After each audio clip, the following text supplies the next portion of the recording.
తాకట్లో ఉన్న మీ బంగారాన్ని విడిపించి ఆ రోజు ఆన్లైన్ రేటుకి కొంటాం. Sharma gold company. నమస్కారం, సుమన్ టీవీకి స్వాగతం. నేను మానస. ఈ రోజు మనతో పాటు ఉన్నారు ప్రముఖ జ్యోతిష్య వాస్తు పండితులు సుభాష్ శర్మ గారు. వారితో మాట్లాడదాం. అలాగే ఈ జూలై మాసానికి సంబంధించి ద్వాదశ రాశులకి సంబంధించినటువంటి మాస ఫలితాలని తెలుసుకుందాం. గురుగారు నమస్కారం అండి. గురుగారు నమస్కారం అండి. గురుగారు, జూలై మాసానికి సంబంధించి ద్వాదశ రాశుల యొక్క రాశి ఫలితాలు తెలుసుకోవాలనుకుంటున్నాం. మరి ముందుగా జూలై మాసంలో మేష రాశి వాళ్ళకి పరిస్థితి ఏ విధంగా ఉంది, గ్రహస్థితి ఏ విధంగా ఉంది తెలియచేయండి. తప్పకుండా తెలియజేస్తాను. ముందుగా ప్రేక్షకులందరికీ శ్రీమాత్రే నమః, శ్రీ గురుభ్యో నమః. జ్ఞానినాంనపి చేతాంసి దేవి భగవతి హిసా బలాయ కృష్ణమోహాయ మహామాయ ప్రయశ్చతి. మేషరాశి వారికి ప్రస్తుతం జూలై మాసంలో ఏలినాటి శని ప్రభావం నడుస్తుంది. వీళ్ళకు ఏలినాటి శని ప్రభావం వల్ల డబ్బు నష్టము, ఆర్థికపరమైనటువంటి ఇబ్బందులు, మానసికంగా శారీరకంగా కొన్ని ఇబ్బందులు ఎదుర్కోవాల్సినటువంటి పరిస్థితులు జూలై మాసంలో ప్రారంభమవుతాయి. వీళ్ళు పుట్టుకతోనే ధైర్యవంతులని చెప్పుకోవచ్చు. అలాగే వీళ్ళకు ఎన్నో ధైర్య సాహసాలతో కూడుకున్నటువంటి స్థితిగతుల్లో వీళ్ళ జీవితం ఎప్పుడూ కూడా నడవడం జరుగుతూ ఉంటుంది. అయితే వీళ్ళకు పుట్టినప్పటి నుంచి ఎన్నో కష్టాలు ఎదుర్కొనేటటువంటి పరిస్థితులు వీళ్ళ జీవితంలో ఎదురవుతూ ఉంటాయి.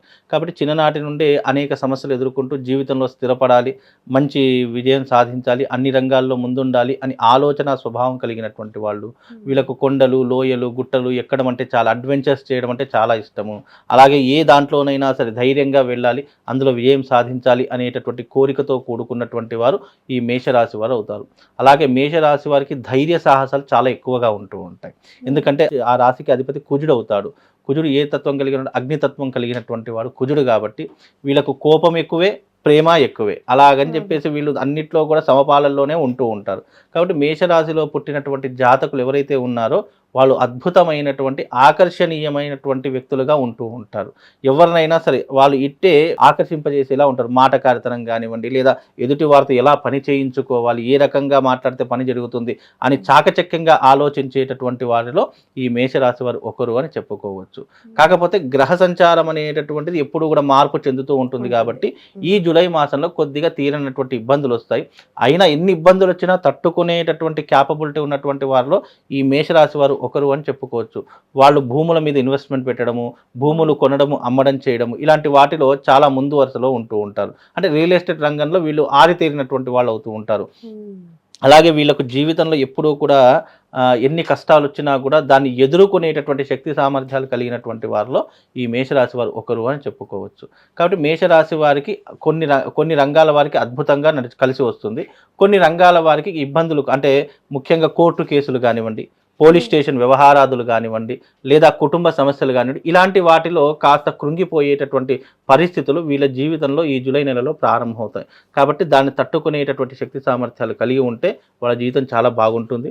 అలాగే రాబోయేటటువంటి రోజులలో కూడా వీళ్ళకి ఏంటి అంటే కనుక ఏలినాటి శని ప్రభావం వల్ల ఇది 7.5 సంవత్సరాల పాటు వీళ్ళ జీవితంలో వెంటాడుతూ ఉంటుంది. కాబట్టి మేషరాశి వారు తప్పకుండా మంగళ చండీ తంత్ర ప్రయోగం చేయించుకోండి, లేదా తిలహోమ తంత్ర ప్రయోగం చేయించుకోండి. దీని ద్వారా కొంతవరకు ఉపశమనం కలిగేటటువంటి అవకాశాలు వీళ్ళ జీవితంలో ఏర్పడతాయి. కాబట్టి ఇప్పుడున్నటువంటి ప్రస్తుత కాలంలో వీళ్ళకు జూలై మాసంలో కనుక చూసుకున్నట్టయితే కొన్ని అనివార్య కారణాలు జీవితంలో మొదలయ్యేటటువంటి సూచనలు ఈ జూలై నెలలో ప్రారంభమవుతాయి. కాబట్టి మేషరాశి వారు కాస్త జాగ్రత్తగా ఉండి దైవారాధన చేసుకోవడం చాలా ముఖ్యమండి. మరి గురుగారు, వీళ్ళు ఏ పరిహారాలు పాటించుకోవాలి? మీరు అన్నారు తిలతంత్ర హోమం ఒకటి చెప్పారు, అది కాకుండా ఇంకా ఏమేమి పరిహారాలు పాటించాలి? ఏ దైవాన్ని ఎక్కువగా ఆరాధించాలి? మేషరాశి వారు ఏ దైవాన్ని ఎక్కువగా ఆరాధించాలి అని అంటే అమ్మవారిని ఆరాధించాలి. దుర్గాదేవి అమ్మవారిని ఆరాధించడము, లేదా దుర్గా సప్తశతి పారాయణం చేయడము, లేదా వాళ్ళకు అవకాశం లేకపోతే వాళ్ళ ఇంటి దగ్గర బ్రాహ్మణులు పిలుచుకొని వాళ్ళ చేతితో దుర్గా సప్తశతి పారాయణం కానీ, మంగళ చండీ తంత్ర ప్రయోగం కానీ చేయించుకోవడం చాలా ఉత్తమమైనటువంటి మార్గము.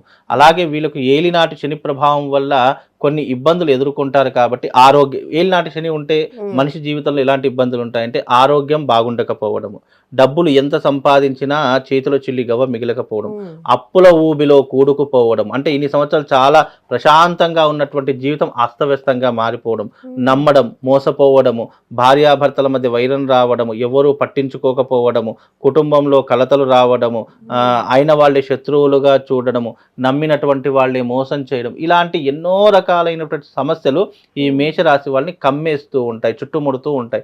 కాబట్టి ఇలాంటి సమస్యల నుంచి అధిగమించాలి, దీని నుంచి బయటపడాలి అని అనుకుంటే గనక శని బాగాలేడు కాబట్టి తిలహోమ తంత్ర సాధన చేసుకుంటే శాశ్వతమైనటువంటి పరిష్కారం. ఇలాంటి నెగిటివ్ ఇంపాక్ట్ రాకుండా దాన్ని తట్టుకునేటటువంటి శక్తి లేదా దాన్ని అధిగమించేటటువంటి శక్తి తిలహోమ తంత్రం ద్వారా కలుగుతుంది.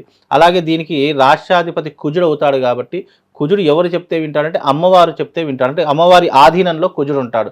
కాబట్టి ఆ కుజుడి యొక్క ప్రభావం కూడా తగ్గాలి, ఆ రాశికి అధిపతి అయినటువంటి వాడి యొక్క ప్రభావం కూడా తగ్గాలి అని అనుకుంటే గనక మేషరాశి వారు ఈ రకమైనటువంటి పరిహారం, లేదు ఇంట్లో కూర్చుండి లలితా సహస్రనామ పారాయణం కానివ్వండి, లేదు కనకధారా స్తోత్రం కానివ్వండి, లేదు అని అంటే గనక దేవి ఖడ్గమాల పారాయణం కానీ ఇలాంటివి చేసుకోవడం ద్వారా కూడా ఉత్తమమైనటువంటి ఫలితాలు కలుగుతాయి. కానీ శాశ్వత పరిష్కారం కావాలి, జీవితంలో మాకు ఇలాంటి సమస్యలు రాకుండా ఉండడానికైతే అది కేవలం యజ్ఞము ద్వారానే సాధ్యపడుతుంది. ఎందుకంటే ప్రతి మనిషి జీవితంలో శాశ్వతమైనటువంటి పరిష్కారం దేని వల్ల కలుగుతుంది అని అంటే కనుక యజ్ఞము ద్వారానే కలుగుతుంది. ఎలాగైతే ఒక హార్ట్ అటాక్ వచ్చినటువంటి వ్యక్తికి బైపాస్ సర్జరీ చేస్తేనే అది క్యూరేషన్ ఎలాగవుతుందో ఫైనల్గా ఇది కూడా మనిషి జీవితంలో ఫైనల్ స్టేజ్కి వచ్చినప్పుడు ఇక నా జీవితంలో మొత్తం అన్ని దారులు మూసుకుపోయాయి అని అనుకున్నప్పుడు ఫైనల్ స్టేజ్ అంటే యజ్ఞము ద్వారానే అవి సాధ్యపడతాయి. కాబట్టి ఇక నాకు యజ్ఞం చేసుకోవాలి అని అనుకుంటే ఈ యజ్ఞాలు చేసుకోవచ్చు. అలాగే దైవారాధనలో అమ్మవారి ఆరాధన చేసుకోవచ్చు. మరీ ముఖ్యంగా వీళ్ళు పాటించవలసినటువంటి నియమాలు పద్ధతులు ఏంటి అని అంటే గనక ఎవరి జోలికి వెళ్ళకూడదు, ఎవరికి షూరిటీ లాంటివి ఉండకూడదు ముఖ్యంగా. అలాగే వీళ్ళ పని వీళ్ళు చేసుకోవాలి, ఇతరుల విషయాల్లో అస్సలు జోక్యం చేసుకోకూడదు. కుటుంబాన్ని చాలా శ్రద్ధగా చూసుకుంటూ ఉండాలి.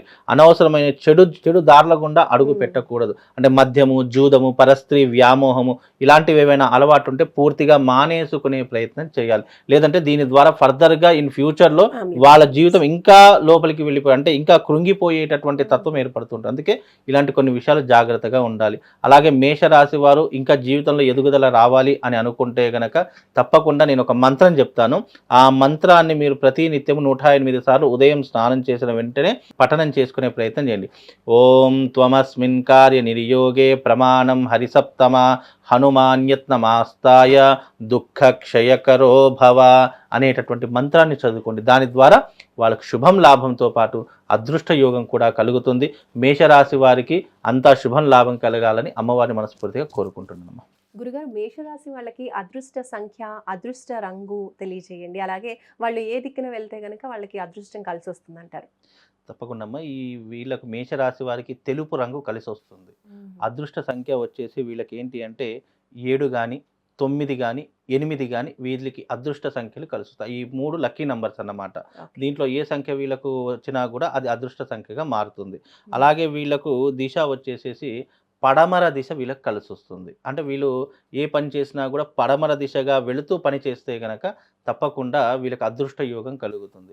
వీళ్ళు ఇంట్లో బయలుదేరేటప్పుడు కూడా పడమర దిశగా బయలుదేరి ఇంట్లో నుంచి బయలుదేరేటప్పుడు పడమర దిశగా బయలుదేరితే వీళ్ళ పని విజయవంతంగా కొనసాగుతుంది. కాబట్టి వీళ్ళకి అదృష్ట సంఖ్య తెలుపు, లక్కీ నంబర్స్ 8 or 9, 7 ఈ 3 నంబర్లు వీళ్ళకి అదృష్ట సంఖ్యలుగా కలిసి వస్తాయి. కాబట్టి అదృష్ట సంఖ్య దేనికి కలిసి వస్తుంది అంటే వీళ్ళు లక్కీ నంబర్ అన్నమాట. ఈ 7, 9, 8 అనేటటువంటివి వీళ్ళ జీవితాన్ని అదృష్టాన్ని మార్చేటటువంటి న్యూమరాలజీ ప్రకారం ఈ సంఖ్యలు కలిసి వచ్చేటటువంటి దిశగా వీళ్ళ యొక్క జీవితం నడుస్తుందమ్మా. ధన్యవాదాలు గురుగారు, నమస్కారం. చూసారు కదండి, జూలై మాసానికి సంబంధించి మేషరాశి వాళ్ళ మాస ఫలితాలు ఇవి. గురుగారు చెప్పినట్టుగా ఏలినాటి శని ప్రభావం ఎక్కువగా ఉంది కాబట్టి ఆ పరిహారాలు చేసుకునే ప్రయత్నం చేయండి. చూస్తూనే ఉండండి సుమన్ టీవీ. నమస్కారం.